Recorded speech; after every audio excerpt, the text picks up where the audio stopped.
Bang, cari cowok yang soleh, yang setia, yang mapan di mana ya? Kok lingkungan aku isinya buaya semua gitu ya. Seringkali kita tuh menuntut dapat pangeran, tapi perilaku kita tuh kayak gelandangan yang malas mandi. You attract what you are, not what you want. Jodoh itu bukan lotre yang kita tunggu keberuntungannya. Jodoh adalah cermin dari ikhtiar kepantasan kita. Kalau kamu deketin sang penjaga hati, yaitu Allah, gampang bagi Allah untuk menggerakkan hati orang-orang baik buat mendekat ke kamu.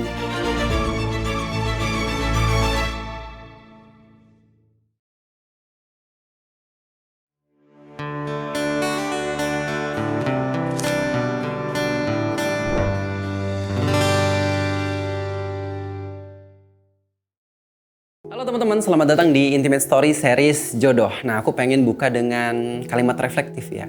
Pernah nggak sih kalian nanya atau minimal ngebanti dalam hati, ya Allah, stok orang baik di dunia ini kok udah habis ya? Kok aku ketemunya sama orang yang toksik mulu, toksik lagi gitu? Atau kamu punya standar setinggi langit gitu, pengennya dapet pasangan yang soleh kayak Nabi Yusuf? Atau soleha kayak Aisyah? Tapi kamunya sendiri ya gitu deh, jawab di kolom komentar ya. Nah, hari ini kita akan bahas topik yang agak sedikit nampar ego kita. Tapi ini adalah obat yang paling manjur buat kamu yang lagi ikhtiar untuk cari jodoh. Topiknya adalah berhenti mencari, mulailah menjadi. Nah, supaya kita nggak cuma berteori, aku udah rangkum ini jadi 3 poin kunci. Tada! Yang pertama, kita akan bedah mentalitas seorang pejuang. Kesalahan fatal kebanyakan jomblo adalah sibuk memasang topeng, tapi lupa bercermin ke dalam. Nah, yang kedua, kita akan bahas hukum alam yang namanya the similarity attraction effect. Kenapa? Karena secara ilmiah, orang baik itu emang cuma bakal ngeklik sama orang yang baik juga. Kita bahas soal frekuensi. Yang ketiga, kita akan bongkar hukum kekekalan jodoh di dalam Al-Quran. Kita akan tadabbur surat An-Nur ayat ke-26. Dan satu kata kuncinya adalah at-thayyibat. Jadi, kalau kamu serius pengen dapet jodoh yang berkualitas, premium, tonton video ini sampai habis karena bisa jadi jodoh kamu belum datang karena kamunya yang belum siap menyambutnya. Yuk kita mulai. Kita mulai dengan realitas yang sering terjadi. Banyak banget DM yang masuk ke aku isinya kayak gini. Bang, cari cowok yang soleh, yang setia, yang mapan di mana ya? Kok lingkungan aku isinya buaya semua gitu ya. Assalamualaikum ukhti gitu ya. Jujur pertanyaan ini tuh sebenarnya wajar banget ya. Siapa sih yang nggak mau pengen dapat pasangan yang high quality gitu ya. Tapi masalahnya kita tuh sering terjebak dalam mentalitas pemburu. Makanya gambarnya sniper ya. Kita menganggap bahwa mencari jodoh itu kayak berburu di hutan. Kita sibuk bawa senapan, sibuk cari lokasi, masuk aplikasi dating gitu ya. Terus ikut komunitas ini dan itu, sibuk menyeleksi target. Kita punya list kriteria panjang banget tuh. Kayak harus ganteng, harus cantik, harus hafal Quran, harus mapan, harus sabar, harus romantis, harus rajin tahajud, pokoknya lengkap dah. Tapi kita lupa satu pertanyaan paling krusial. Kalau orang sekeren itu ada, emang dia mau sama kamu? Mohon maaf nih ya, izin. Ini sebenarnya pedas banget. Tapi seringkali kita tuh menuntut dapat pangeran, tapi perilaku kita tuh kayak gelandangan yang malas mandi. Kita pengen dapat pasangan yang hafiz Quran, tapi kita sendiri baca Quran aja tuh malas banget gitu. Kita pengen dapat pasangan yang sabar, tapi kita sendiri kalau marah tuh meledak-ledak. Kita pengen dapat pasangan yang paham sama agama, tapi kita datang ke kajian aja males. Nah, ini namanya delusi kualitas. Kita berharap ada keajaiban di mana orang-orang yang levelnya jauh di atas kita tiba-tiba jatuh cinta sama orang yang levelnya biasa aja kayak kita. Pertanyaannya, mungkin nggak terjadi? Ya mungkin aja sih, tapi kejadian kayak gitu cuma ada di film-film sama sinetron.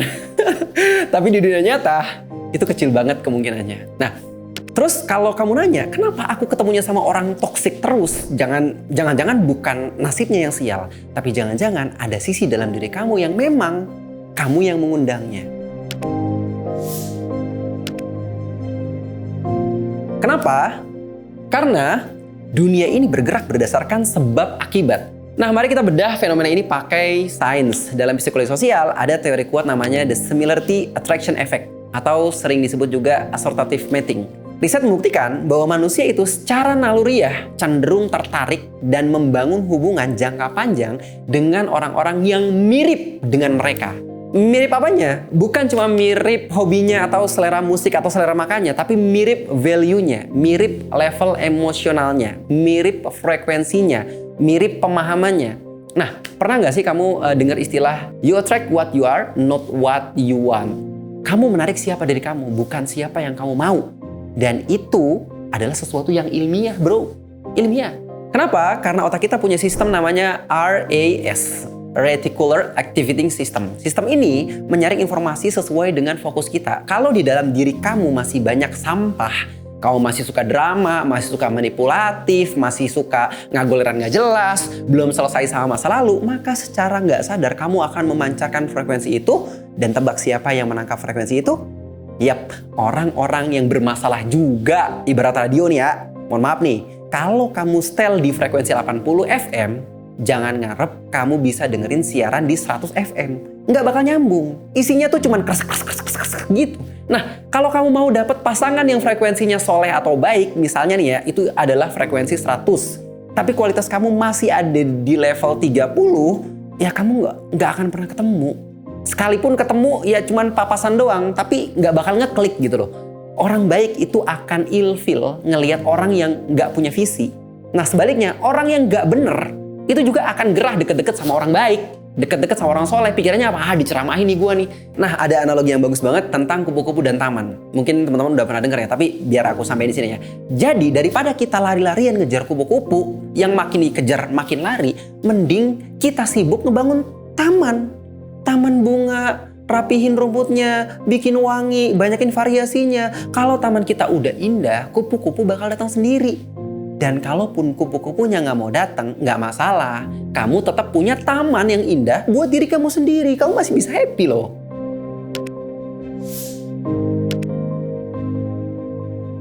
Nah, sekarang poinnya.